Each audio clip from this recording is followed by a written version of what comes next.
أشهد أن محمد رسول الله۔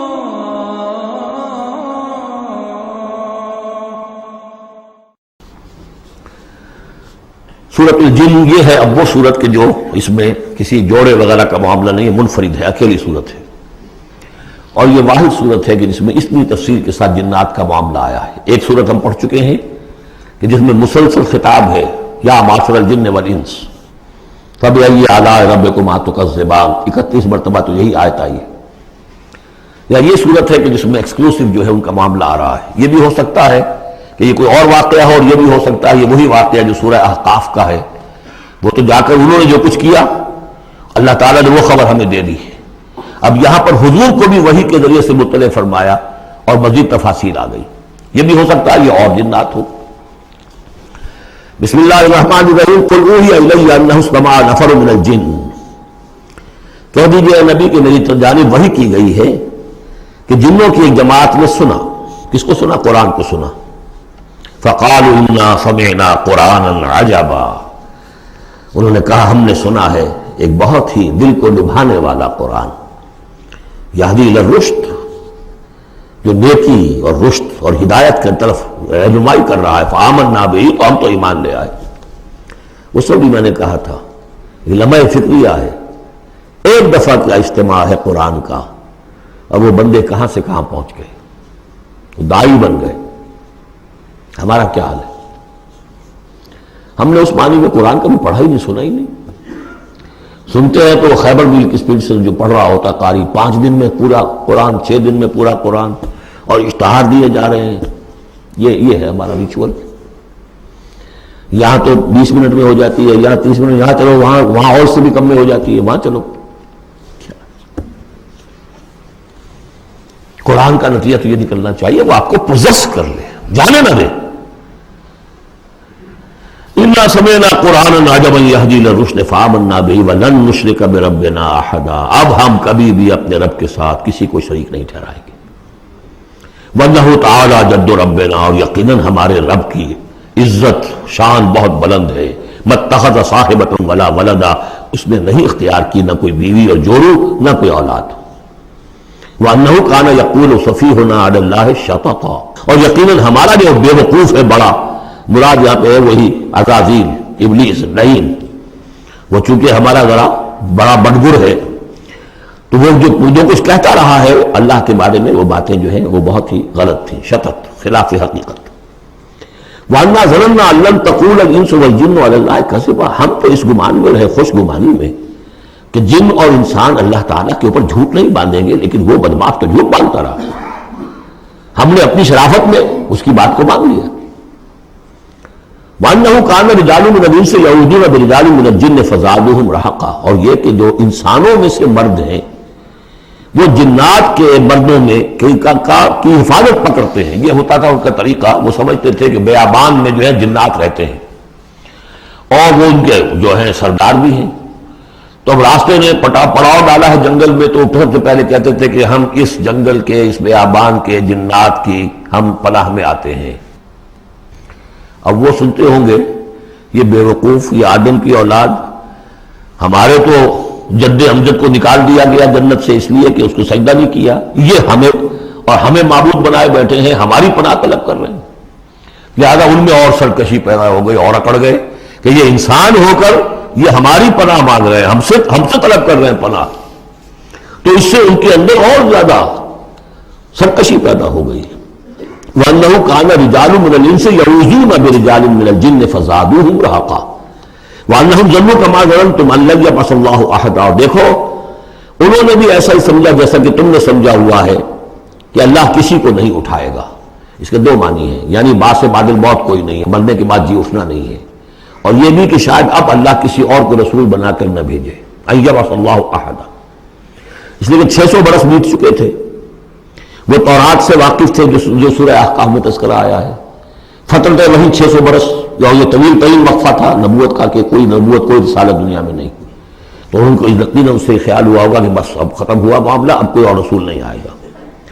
وَأَنَّا لَمَسْنَا السَّمَاءَ، اور ہم نے ذرا ٹٹولا آسمان کو، ہم نے چاہا کچھ خبریں وبریں لے کر آئیں ذرا غیب کی، فوجدناہا بولے حرسا شدیدا وشوبا، تو ہم نے تو پایا اس کو کہ وہ بھرا ہوا ہے سخت چوکیداری سے اور انگارے رکھے ہوئے ہماری ہمیں کھدیڑنے کے لیے.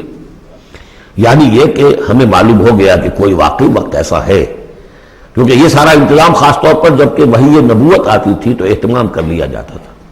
عام حالات میں کوئی بات نہیں، روح اتر رہے ہیں فرشتے، اور یہ جو ہے یہ آگ سے بنے ہیں، وہ نوری ہیں یہ ناری ہیں، کچھ نہ کچھ ان سے یارانہ گانٹھ کے کچھ نہ کچھ ان سے لے لیتے تھے. یا یہ کہ اچک لیا، من استرق صدقۃ، کسی نے کوئی چیز جو ہے کہیں سے لے لی.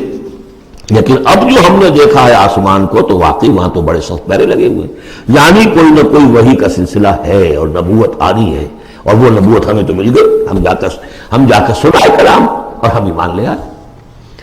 وَأَنَّا لَمَسْنَا السَّمَاءَ فَوَجَدْنَاهَا مُلِئَتْ حَرَسًا شَدِيدًا وَشُهُبًا وَأَنَّا كُنَّا نَقْعُدُ مِنْهَا مَقَاعِدَ لِلسَّمْعِ، اور ہم وہاں بیٹھا کرتے تھے، وہاں پہ گھاٹ میں بیٹھا کرتے تھے کچھ سنگل لینے کے لیے، مقاعد مقعد بیٹھنے کی جگہ، مورچہ جہاں پہ بیٹھا جائے، ہم وہاں پر اپنے ٹھکانوں میں بیٹھا کرتے تھے. فَمَن يَسْتَمِعِ الْآنَ، لیکن اب اگر کسی نے کچھ سننے کی کوشش کی، يَجِدْ لَهُ شِهَابًا رَصَدًا، وہ پائے گا اپنے واسطے ایک انگارہ گھات میں، میزائل پیچھا کرے گا اس کا. وَأَنَّا لَا نَدْرِي أَشَرٌّ أُرِيدَ بِمَنْ فِي الْأَرْضِ أَوْ أَرَادَ بِهِمْ رَبُّهُمْ رَشَدًا. معلوم ہوتا بہت بڑے عالم تھے یہ تورات کے جاننے والے، انہوں نے ایسی عظیم بات کہی ہے. ہمیں یہ معلوم نہیں کہ آیا زمین میں بسنے والے ان انسانوں کی کوئی شامت آ گئی ہے یا اللہ نے ان کے لیے کسی بھلائی کا ارادہ کیا ہے. رسالت آئے گی تو دو ہی نتیجے ہیں، یا تو کوئی عذاب آنے والا ہے، اس لیے کہ وما كنا معذبین حتی نبعث رسولا، یا تو کوئی بہت بڑے پیمانے پر انسانوں کی شامت آنے والی ہے، جیسے قوم نوح، قوم ہود، قوم صالح کا حشر ہوا تھا، وہ ویسا ہی حشر ہونے والا ہے. اللہ نظری ہم نہیں جانتے. اشر ارید بمن فی الارض، زمین والوں کے لیے کسی شر کا فیصلہ کیا گیا ہے، ام اراد بہم ربہم رشدا، یا ان کے لیے ان کے رب نے بھلائی کا خیر کا ارادہ کیا ہے. ظاہر بات ہے نبوت اور رسالت محمدی خیر پر منتج ہوئی. وَأَنَّا مِنَّا الصَّالِحُونَ وَمِنَّا دُونَ ذَلِكَ، اور دیکھو ہمارے اندر نیک بھی ہیں، جنات نیک بھی رہے ہیں اور دوسری طرح کے بھی ہیں. بد نہیں کہا، یہ ہے حکمت تبلیغ، بروں کو بھی برا نہ کہو. ہاں دوسری قسم کے بھی ہیں، نیک بھی ہے اور دوسری قسم کے بھی ہیں. کُنَّا طَرَائِقَ قِدَدًا، ہم تھے مختلف راستوں پر جو کہ ایک دوسرے سے پھٹے ہوئے تھے. یہ قددہ جو آیا تھا نا، قدت قمیصہ، پھٹ جانا قمیص کا. وَأَنَّا ظَنَنَّا أَن لَّن نُعْجِزَ اللَّهَ فِي الْأَرْضِ وَلَن نُعْجِزَهُ هَرَبًا، اور ہم نے یہ جان لیا کہ ہم اللہ کو عاجز نہیں کر سکتے، ہرا نہیں سکتے، نہ زمین میں بھاگ کر، اور ہم کہیں بھاگ کر زمین میں اللہ کو شکست نہیں دے سکتے، اس کی پکڑ سے نکل نہیں سکتے. وَأَنَّا لَمَّا سَمِعْنَا الْهُدَىٰ آمَنَّا بِهِ، اور ہم نے تو جب وہ ہدایت سنی، الہدا سنا، اس کی استماع ہم نے کیا، ہم تو اس پر ایمان لے آئے. فَمَن يُؤْمِن بِرَبِّهِ فَلَا يَخَافُ بَخْسًا وَلَا رَهَقًا، تو جو کوئی بھی ایمان لائے گا اپنے رب پر، اسے کوئی خوف نہیں ہوگا کہ نہ اسے کوئی نقصان دیا جائے گا، نہ اس پر کوئی زبردستی ہوگی، کوئی زیادتی ہوگی. جیسے جیسے ان کے اعمال صالحہ ہیں پورے پورے اللہ تعالیٰ ان کا اجر ان کو دے دے گا. وَأَنَّا مِنَّا الْمُسْلِمُونَ وَمِنَّا الْقَاسِطُونَ، اور دیکھو ہمارے اندر وہ بھی ہیں جو فرما بردار ہیں اور وہ بھی ہیں جو بے انصافی کرتے ہیں. یہ قسط کے لفظ کے ساتھ سمجھ لیجئے، جب یہ ثلاثی مجرد میں آتا ہے تو قاسط اس میں فاعل بنا، وہ ناانصاف کے معنی میں ہے. یہ باب افعال کے خواص میں سے ہے، سلب ماخذ اس کو کہتے ہیں. جب باب افعال میں آئے گا تو اس کے معنی ہے عدل و انصاف، اور جب ثلاثی مجرد میں آئے گا تو ناانصافی. قاسطون فمن اسلم فاولئک تحروا رشدا، جو لوگ اسلام لے آئے، اطاعت قبول کر لی، تو انہوں نے تو گویا کہ ڈھونڈ نکالی خیر کی راہ، نیکی کی راہ انہوں نے تلاش کر لی. وَأَمَّا الْقَاسِطُونَ، اور جو بے انصاف فَكَانُوا لِجَهَنَّمَ حَطَبًا، وہ لوگ جو ہے پھر جہنم کا ایندھن بن کر رہیں گے. یہاں تک ان کی تقریر ہے جو انہوں نے تبلیغ کی ہے. اب جو بات آگے آ رہی ہے یہ خود اللہ کی طرف سے کلام ہے. أَن لَّوِ اسْتَقَامُوا عَلَى الطَّرِيقَةِ لَأَسْقَيْنَاهُم مَّاءً غَدَقًا، اور یہ کہ یہ اگر لوگ اپنے اس طریقے پر جو طریقہ انبیاء کا تھا، جو آدم نے دیا تھا، جو نوح نے دیا تھا، یہ چلتے رہتے تو ہم انہیں خوب پلاتے، پانی بھر بھر کر خوب سیراب کرتے ان کو. یہاں لفظ طریقت آیا ہے قرآن میں، شریعت طریقت. ثم جعلناک علی شریعت من الامر، شریعت اور یہ طریقت دونوں کا مفہوم ایک ہے، طریقہ اور شریعت. لیکن یہ کہ اس کا استعمال ہو رہا ہے کہ شریعت سے مراد لی جاتی ہے جو دین کی کا قانون ہے، اس کے ظاہری پہلو، قانونی پہلو.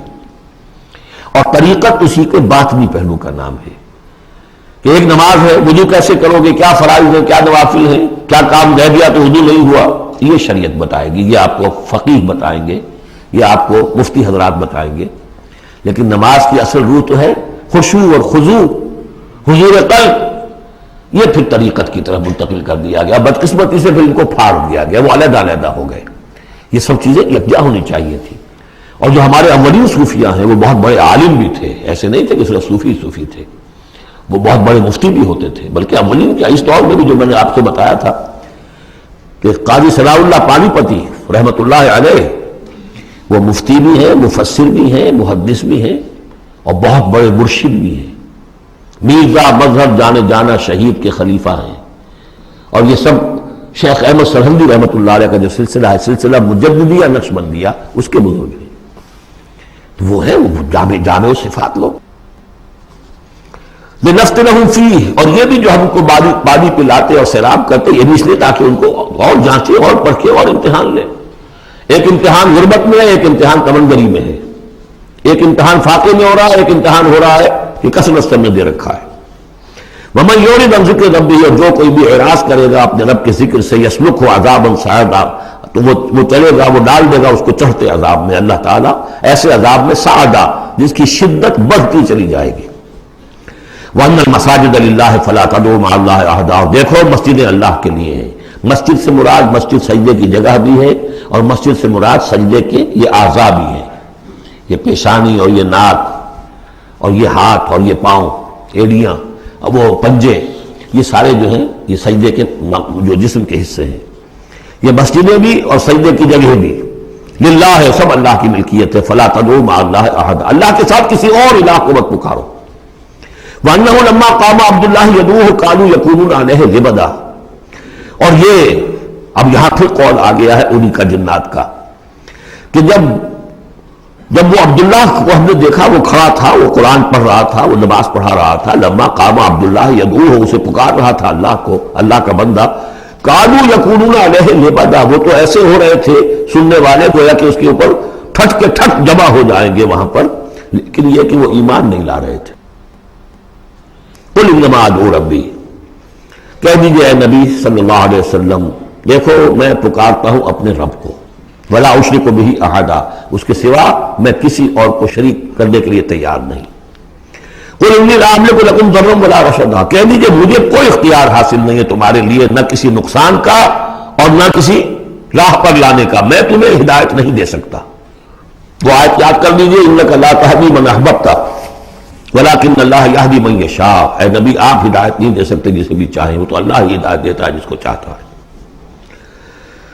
قل انی لن یجیرنی من اللہ احد ولن اجد من دونہ ملتحدا، کہہ دیجئے میں ہرگز نہ پاؤں گا کہ مجھے اللہ کے سوا کوئی پناہ دے سکے، یجیرنی من اللہ احد، اللہ کی پکڑ سے بچانے کے لیے مجھے کوئی پناہ دے سکے میں نہیں پاؤں گا، ولن اجد من دونہ ملتحدا، اور اللہ کے سوا میں کہیں جو ہے کوئی اپنا سر چھپانے کی جگہ نہیں پاؤں گا، الا بلاغا من اللہ ورسالاتہ، الا یہ کہ میں اس کی طرف سے پیغامات اور اس کی طرف سے تبلیغ کا فریضہ سر انجام دوں۔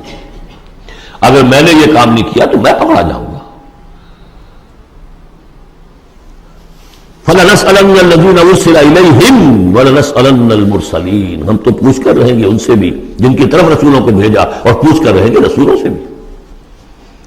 وَمَنْ يَعْصِ اللَّهَ وَرَسُولَهُ، جو کوئی بھی اللہ اور اس کے رسول کی نافرمانی کرے گا، فَإِنَّ لَهُ نَارَ جَهَنَّمَ خَالِدِينَ فِيهَا أَبَدًا، تو اس کے لیے تو پھر جہنم کی آگ ہے جس میں وہ ہمیشہ ہمیش رہے گا۔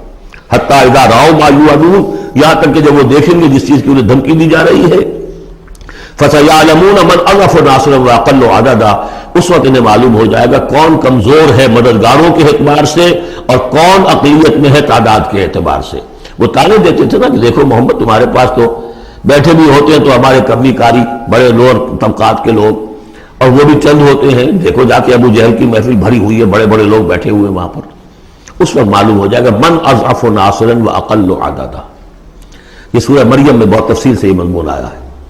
قل ندری اقریب ما توعدون ام یجعل له ربی امدا، کہہ دیجئے نبی مجھے یہ معلوم نہیں ہے آیا جس چیز کا تم سے وعدہ کیا جا رہا ہے، جس چیز کی دھمکی دی جا رہی ہے، وعدہ اور وعید بنیاد ایک ہی ہے، اصل میں اصل الفاظ ایک ہی ہے، وعید دھمکی، وعدہ، لیکن حروف اصلی وہی ہے. آیا وہ قریب آ چکی ہے اسے، یا ام یجعل لہ ربی امدا، یا یہ کہ میرا رب اس کے لیے ابھی کچھ مہلت دے، کوئی تمہاری رسی دراز کریے، میں نہیں جانتا. یہ سورہ انبیاء کے آخر میں بھی آیا تھا، بڑی ندری قریب بعید ما توعدون، کہہ دیجیے نبی میں نہیں جانتا کہ جس چیز کا تم سے وعدہ کیا جا رہا ہے وہ قریب آ چکی ہے یا بھی دور ہے. عالم الغیب، وہی ہے غیب کا جاننے والا. فلا یظہر علی غیبہ احدا، وہ اپنے غیب پر کسی کو مطلع نہیں کرتا، الا من ارتضی من رسول، سوائے جس کو وہ چاہے اپنے رسولوں میں سے. یہ بہت اہم قانون ہے قرآن کا، اور اس میں سارا مسئلہ علم غیب کا حل ہوتا ہے. ایک بات تو یہ کہ ہمارے جو بھی بریلوی بھائی ہیں وہ بھی مانتے ہیں، 4 باتیں وہ مانتے ہیں. 3 میں نے ایک مرتبہ تحقیق کی تھی بڑی مفصل، جا کر بعد لوگوں سے ملاقات کی، ابھی میں طالب علم تھا. کہا دیکھیے ہم ثابت مانتے ہیں اس بات کو، نبی کا علم ذاتی نہیں عطائی ہے، اللہ نے جو دیا وہی ہے. نبی کا علم قدیم نہیں، حادث ہے، پہلے نہیں تھا پھر ہو گیا، اللہ نے دے دیا تو ہو گیا. اور نبی کا علم غیر محدود نہیں، محدود ہے. میں نے کہا یہ 3 باتیں جو شخص مان لے، میرا اس سے اب کوئی جھگڑا نہیں رہا. لیکن ہمارے ہاں کچھ لوگوں نے ایک ڈیفینیشن کر لی علم غیب کی. علم غیب وہ ہے جو بغیر کسی کے بتائے خود حاصل ہو جائے. اس اعتبار سے تو میرے پاس بھی علم غیب ہے نہیں، یعنی کسی کے پاس کوئی علم ہے ہی نہیں. ہمیں دیا اساتذہ نے دیا، حضور کو دیا اللہ نے دیا، جبریل کو دیا اللہ نے دیا. اس معنی میں تو ذاتی علم تو کوئی بھی نہیں مانتا کسی کا. علم تو دینے سے ہوتا ہے. البتہ علم غیب کسے کہتے ہیں؟ وہ چیزیں جو ہماری نگاہوں سے چھپا دی گئی ہیں، وہ عالم غیب ہے. جنت ہے، دوزخ ہے، فرشتے ہیں، یہ سب کیا ہے؟ عالم غیب. تو نبیوں کو تو کچھ نہ کچھ حصہ اس کا دکھایا جاتا ہے تو نبی بنتے ہیں نا، ورنہ میرے اور نبی میں فرق کیا ہوا پھر؟ اگر میرا بھی علم وہی ہوتا ان السمع والبصر والفؤاد، تو میرے علم میں اور حضور کا بھی علم یہی ہوتا تو فرق کیا ہوا؟ حضور نے تو اس دوسرے علم کے اعتبار سے تو صاف کہہ دیا انتم عالم بامور دنیاکم. لیکن حضور کو معراج میں جنت دکھا دی، دوزخ دکھا دی. زمین پر رہتے ہوئے آپ نماز پڑھا رہے تھے، غالباً وہ جو کہ نماز پڑھائی جاتی ہے جبکہ بارش نہیں ہوتی، استسقاء کی نماز، اسی کے دوران اچانک ایک دفعہ آپ آگے بڑھے. لوگ حیران ہوئے کیا ہوا ہے، ایک دفعہ پیچھے ہٹے. لوگوں نے پوچھا بعد میں کہ حضور یہ نماز کا حصہ تھا، یعنی ہم بھی پھر صدا کیا کریں اس نماز کے اندر؟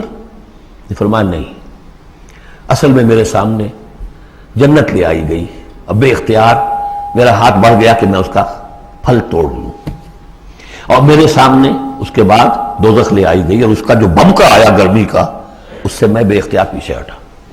دنیا میں سیر کرا رہے ہیں. بہرحال یہ غیب ہی میں سے ہے. البتہ کل غیب، یہ جو مانے اللہ نبی کے لیے وہ کافر ہے، اور وہ مانتے ہیں، بریلوی بھی مانتے ہیں. کل غیب کا کوئی سوال ہی نہیں. نبی کا علم محدود ہے، نبی کا علم حادث ہے، نبی کا علم عطائی ہے. 3 باتیں مان لیجئے. باقی نبی کا علم کتنا تھا کتنا نہیں تھا، یہ میں کون ہوں ناپنے والا اور آپ کون ہیں ناپنے والے. دیا اللہ نے جو دیا، بتایا جو بتایا، اللہ اللہ اور خیر صلی اللہ. تو یہ عالم الغیب وہ ہے غیب کا جاننے والا. فلا یظہر علی غیبہ احدا، تو وہ نہیں مطلع کرتا اپنے غیب پر کسی کو. ہاں الا من ارتضی من رسول، سوائے اپنے رسولوں کے. کذالک نوری ابراہیم ملکوت السماوات والارض، ہم نہیں پڑھ چکے؟ ابراہیم کو بھی ملکوت دکھائے، حضور کو معراج کی سیر کرائی. الا من ارتضی من رسول فانہ یسلک من بین یدیہ ومن خلفہ رصدا، جس کو رسول بناتا ہے، غیب کی خبریں دیتا ہے، پھر اس کے آگے اور پیچھے وہ اپنے باڈی گارڈ رکھتا ہے، چوکیدار رکھتا ہے. یسلک من بین یدیہ، اس کے سامنے بھی، ومن خلفہ، پیچھے سے بھی چوکیدار، حفاظت کرنے والے. لیعلم ان قد ابلغوا رسالات ربہم، تاکہ یہ بات بالکل واضح ہو جائے کہ انہوں نے واقعتاً اپنے رب کے پیغامات پہنچانے کا حق ادا کر دیا. جیسا کہ حضور نے پوچھ کر جواب لیا تھا، انا نشهد انک قد بلغت الرسالۃ وادیت الامانۃ وکشفت الغمۃ ونصحت الامۃ، ہم گواہ ہیں حضور. واحاط بما لدیہم، اور اللہ تعالیٰ جو کچھ ان کے پاس ہے سامنے سب کا احاطہ کیے ہوئے ہے. واحصا کل شیء عددا، اور ہر شے کی اس کی جو انوینٹری ہے وہ بڑی مکمل ہے، کوئی چیز وہاں سے غائب ہونے والی نہیں ہے. ہر ایک کا عدد کے ساتھ حساب کتاب کا اس نے رکھا ہوا ہے.